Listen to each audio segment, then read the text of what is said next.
स्वागत है क्लास। आज के इस एक्सप्लेनर में हम सभी का फोकस एक बेहद ही दिलचस्प और गहरे विषय पर होगा।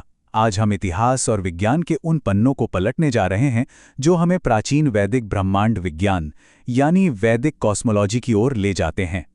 एक अकादमिक नजरिए से आज हम किसी मान्यता को थोपने नहीं जा रहे हैं, बल्कि प्राचीन ग्रंथों में छिपे ज्ञान और उसके वैज्ञानिक पहलुओं का बिल्कुल निष्पक्ष विश्लेषण करेंगे। तो अपनी नोटबुक तैयार रखिए।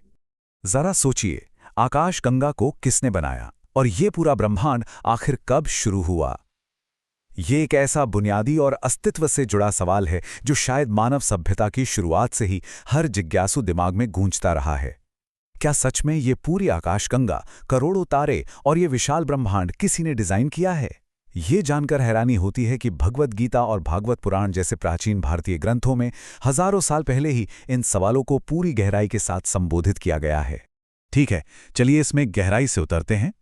आज का हमारा सिलेबस कुछ इस तरह है। पहला, ब्रह्मांड का अंतिम मूल। दूसरा, कारण सागर से जन्म। तीसरा, वैदिक मल्टीवर्स की अवधारणा। चौथा, लौकिक समय का गणित। और अंत में प्राचीन ग्रंथों और आधुनिक विज्ञान के बीच का सामंजस्य। तो बढ़ते हैं अपने सिलेबस के पहले सेक्शन की तरफ, ब्रह्मांड का अंतिम मूल। देखिए, आधुनिक विज्ञान में हम अक्सर ब्रह्मांड की उत्पत्ति को एक अचानक हुई घटना या किसी रैंडम एक्सीडेंट के रूप में पढ़ते हैं, लेकिन प्राचीन ग्रंथों के अनुसार ये रचना कोई दुर्घटना बिल्कुल नहीं थी। इस पूरे ब्रह्मांड के पीछे एक सुनियोजित दिव्य शक्ति है। सनातन धर्म में स्पष्ट रूप से भगवान विष्णु को इस सृष्टि का पालनकर्ता और मूल शक्ति बताया गया है। अकादमिक दृष्टिकोण से अगर देखें तो यह एक ऐसी प्रणाली को दर्शाता है जहां ब्रह्मांड एक सुपर इंटेलिजेंट डिजाइन के तहत काम कर रहा है। अब आते हैं सेक्शन 2 पर, कारण सागर से जन्म। अब हम सृष्टि के दर्शन से आगे बढ़कर उसके भौतिक निर्माण की प्रक्रिया को समझेंगे। ग्रंथों के अनुसार ब्रह्मांड की भौतिक रचना की शुरुआत कारण सागर से होती है। भागवत पुराण कहता है कि जब धरती, अंतरिक्ष या यहाँ तक कि समय का भी कोई अस्तित्व नहीं था, तब केवल एक अनंत जल का विस्तार था। इसी अनंत सागर में भगवान विष्णु योग निद्रा की अवस्था में विराजमान थे। ये शून्य से ठीक पहले की वह अवस्था है जिसे आज की भौतिकी शायद सिंगुलैरिटी से पहले का समय कह सकती है। और ये क्रम बहुत ही शानदार तरीके से इस पूरी प्रक्रिया को स्पष्ट करता है। सृष्टि का विकास कोई एक झटके में हुआ काम नहीं था, बल्कि ये एक स्टेप बाय स्टेप इंजीनियरिंग की तरह था। पहले अनंत जल, फिर योग निद्रा, उसके बाद एक दिव्य कमल का प्रकटीकरण और उस कमल से रचयिता भगवान ब्रह्मा का जन्म। इसके बाद भगवान विष्णु के निर्देश पर ब्रह्मा जी ने ग्रहों, तारों और जीवन का भौतिक निर्माण किया। ये सच में एक अत्यंत स्पष्ट और क्रोनोलॉजिकल ब्लूप्रिंट है। चलिए अब सिलेबस के तीसरे टॉपिक पर चलते हैं, वैदिक मल्टीवर्स की अवधारणा। एक पल के लिए अपनी सोच के दायरे को इस एक आकाशगंगा से बाहर निकाल कर देखिए। आज के समय में थ्योरेटिकल फिजिक्स में मल्टीवर्स एक बहुत ही हॉट टॉपिक है, लेकिन क्लास ध्यान दीजिए, भागवत पुराण ने हजारों साल पहले ही ये कंसेप्ट दे दिया था कि हमारा ब्रह्मांड इकलौता नहीं है। इन ग्रंथों में स्पष्ट उल्लेख है कि ऐसे करोड़ों ब्रह्मांड एक साथ मौजूद हैं और हर ब्रह्मांड का अपना एक अलग इकोसिस्टम है जहां अलग ब्रह्मा, विष्णु और शिव कार्य कर रहे हैं। है ना कमाल की बात? अब बढ़ते हैं सेक्शन 4 की ओर, लौकिक समय का गणित, क्योंकि मुझे पता है यूनिवर्सिटी के छात्रों को डेटा और लॉजिक बहुत पसंद होता है। हिंदू शास्त्रों के अनुसार समय कोई एक सीधी रेखा नहीं है, बल्कि यह चक्रों में यानी लूप्स में चलता है।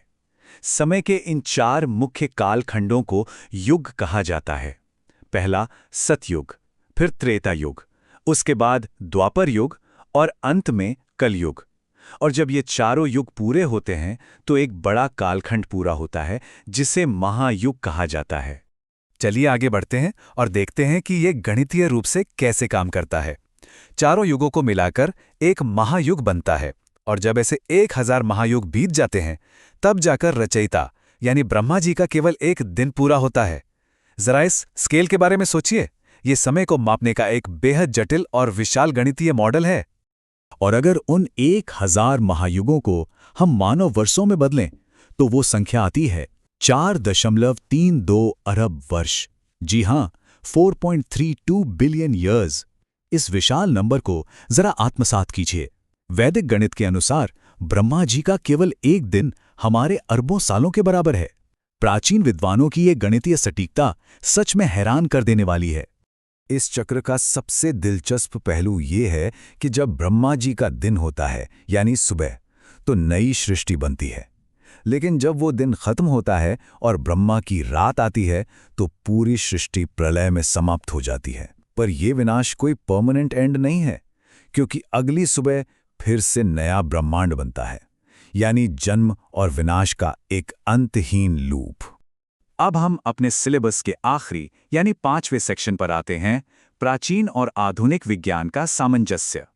अब तक हमने जो भी डेटा देखा उसकी आधुनिक फिजिक्स से तुलना करने के लिए एक बार प्राइमरी सोर्स पर वापस लौटना जरूरी है। भगवद गीता में भगवान कृष्ण स्पष्ट रूप से कहते हैं कि वे ही संपूर्ण जगत के आदि और अंत हैं। वही वो मूल कारण है जो समय और स्पेस की सीमाओं से भी परे मौजूद हैं। अब इस तुलना के बारे में जो सबसे दिलचस्प बात है वो ये है कि वैदिक मॉडल और आधुनिक विज्ञान में कितनी गहरी समानता है। एक तरफ वैदिक ग्रंथ सृजन, पालन और विनाश के एक चक्रीय मॉडल की बात करते हैं, वहीं दूसरी ओर हमारा आधुनिक विज्ञान भी बिग बैंग और ब्रह्मांड के विस्तार और संकुचन यानी एक्सपैंडिंग एंड कॉन्ट्रैक्टिंग यूनिवर्स की बात करता है। दोनों ही मॉडल इस बात पर सहमत हैं कि ब्रह्मांड बार बार फैलता है और फिर सिमट जाता है। तो इस पूरे एक्सप्लेनर का सबसे क्रूशियल पॉइंट ये है कि ब्रह्मांड कोई अचानक हुई दुर्घटना नहीं है, बल्कि एक सुनियोजित चक्र है। प्राचीन ग्रंथों ने जिन विशाल समय सीमाओं को गणितीय रूप से मापा था, आज का आधुनिक ब्रह्मांड विज्ञान भी उन्हीं चक्रीय निर्माण सिद्धांतों के साथ एक गजब का सामंजस्य बिठाता हुआ नजर आता है। क्लास, आज के इस सत्र को हम एक बहुत ही गहरे सवाल के साथ समाप्त करेंगे। इन सभी सबूतों और सिद्धांतों को देखने के बाद क्या यह संभव है कि हमारी ये विशाल आकाशगंगा उस अनंत मल्टीवर्स का बस एक बहुत ही छोटा सा हिस्सा है? और क्या आधुनिक विज्ञान और प्राचीन पुराण अलग अलग रास्ते अपनाकर भी अंततः बिल्कुल एक ही परम सत्य की ओर इशारा कर रहे हैं? इस पर गहराई से विचार कीजिएगा। आज के लिए बस इतना ही।